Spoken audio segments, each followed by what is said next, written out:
Hola compañeros sonadistas, desde el Grupo de Trabajo Colaborativo 56 daremos desarrollo a la identificación y conceptualización de los contratos privados en Colombia. Los tipos de contratos se manejan los nominados, también llamados típicos. Son aquellos contratos que en la totalidad de sus cláusulas son objeto de regulación legal, como lo es el contrato de promesa de compra-venta. Y los innominados, también llamados atípicos, son contratos celebrados en ejercicio de la autonomía de la voluntad, pues de este modo no reciben denominación específica ya que carecen de regulación en la ley, como es el pacto de socios.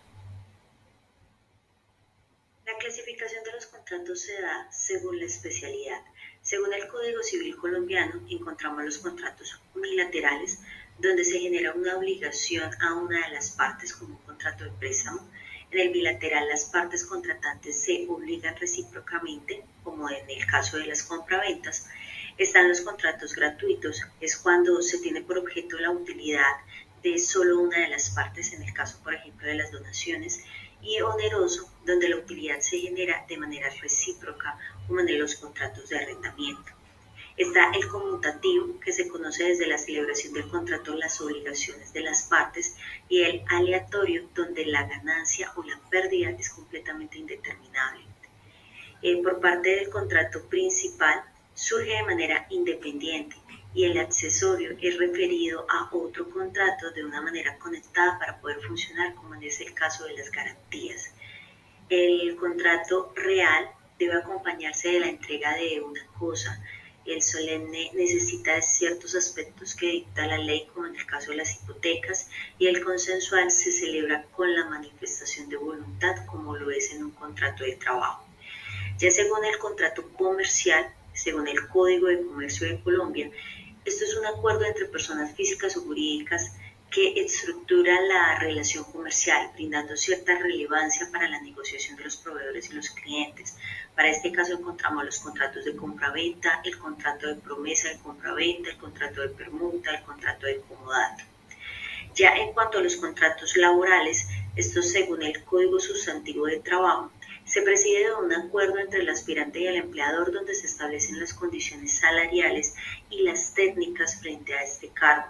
Estos se pueden dar desde una modalidad verbal o escrita que se dictaminan dentro del artículo 38 y 39 y ya se definen según la duración del contrato. Normalmente encontramos los contratos indefinidos donde no se determina un plazo, los fijos que se especifica la duración y puede ser con una prórroga habilitada y el de labor determinada. Llegamos a la parte del incumplimiento y principios de los contratos privados. Dentro del incumplimiento de los contratos privados que están establecidos en el Código Civil encontramos el artículo 16.12 que habla del incumplimiento de la obligación de no hacer, en donde se resuelve en la de indemnizar los perjuicios si el deudor contraviene y no puede deshacerse lo hecho. En el artículo 16.13 habla de la indemnización de perjuicios que comprende el daño emergente y el lucro cesante. En el artículo 16.14 habla del daño emergente y el lucro cesante, en donde el daño emergente incurre en el no cumplimiento de la obligación y el lucro cesante es la pérdida económica consecuencia de no haber cumplido la obligación de manera correcta o en los tiempos estipulados. Asimismo encontramos el artículo 16.15 que habla de la causación de perjuicios y este se debe a la indemnización de perjuicios desde el que el deudor se ha constituido en mora o si la obligación es de no hacer desde el momento de la contravención. En el artículo 16.16 habla de la responsabilidad del deudor en la causación de perjuicios, en donde si no se puede imputar dolo al deudor, solo es responsable de los perjuicios que se previeron o pudieron preverse en el tiempo del contrato. Pero si existe un dolo, es responsable de todos los perjuicios que fueron consecuencia inmediata o directa de no haberse cumplido la obligación.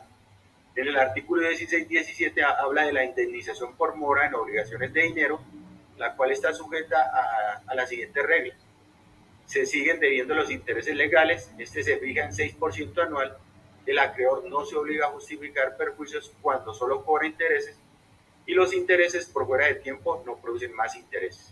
Pasamos a la parte de los principios que se aplican en los contratos privados, en donde vemos que el principio de la autonomía de la voluntad, pues las partes tienen la libertad de establecer los términos y condiciones. El principio de la buena fe, las partes deben actuar de manera honesta, leal y justa en todas las etapas del contrato. El principio de la equidad habla de buscar un equilibrio justo entre las partes involucradas en el contrato.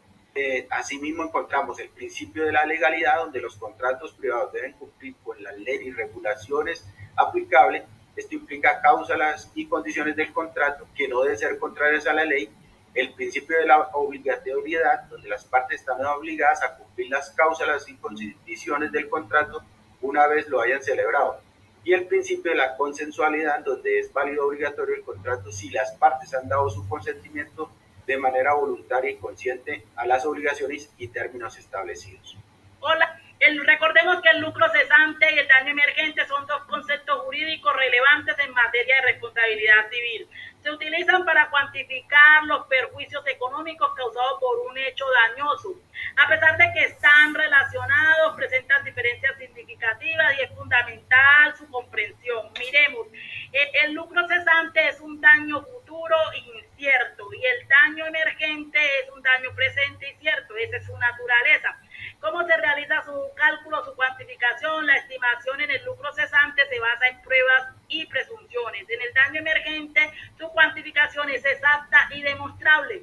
Para repararlos, ¿qué pasa para repararlos? ¿Cómo se reparan? En el lucro cesante, la reparación es parcial, solo si se demuestra su casualidad. Por otro lado, en el daño emergente es total, se repara total, siempre y cuando se acredite su relación casual. Es decir, todos están condicionados. Sin embargo, vamos a un ejemplo que nos ayude a contextualizar un poquito. Situación: un taxista sufre un accidente de tránsito en el que resulta gravemente herido, el vehículo queda completamente destruido y el taxista queda en una incapacidad laboral durante 6 meses.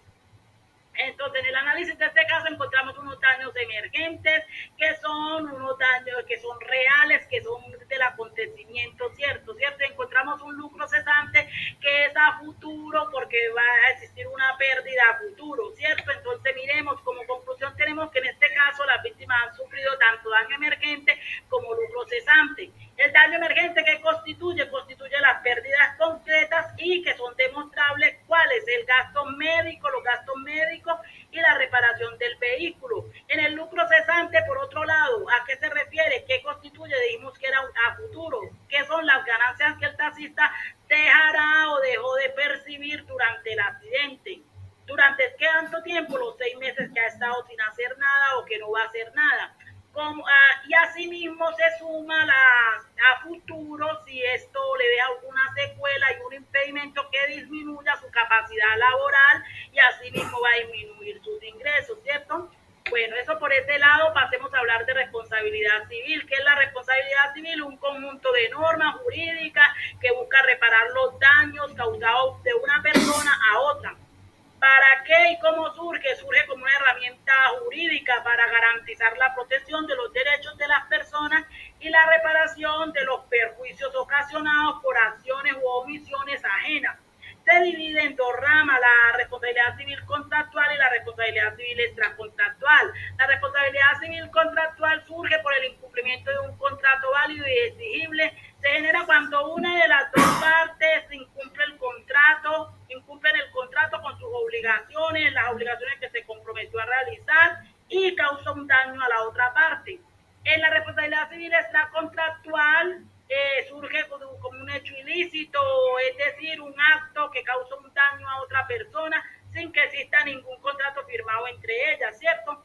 Este hecho ilícito puede ser una acción, una omisión antijurídica, culpable y que cause daño, ¿cierto? Entonces, es decir, vamos a contextualizarnos. Un ejemplo: un vendedor vende una nevera a una persona XY y que faltan una entrega, pero resulta que el día de la entrega ese vendedor no aparece con la nevera, en que causa un daño al comprador. El comprador se le dañan sus alimentos, no puede vender sus productos porque ese vendedor le incumplió. Así que perfectamente el comprador puede demandar al vendedor.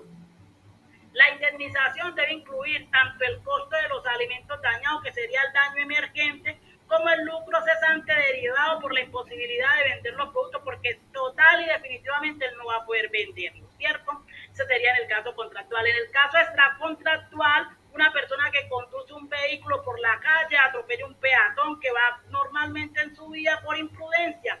El peatón sufre lesiones y lo hospitalizan.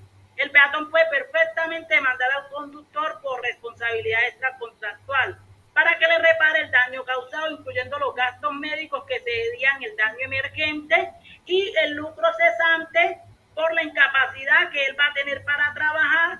Además de eso, le suma el daño moral por el dolor y sufrimiento padecido. Muchas gracias, espero que haya sido de gran ayuda para aclarar estos conceptos. La correcta identificación y conceptualización de los contratos privados es un pilar fundamental para el desarrollo económico y social de Colombia.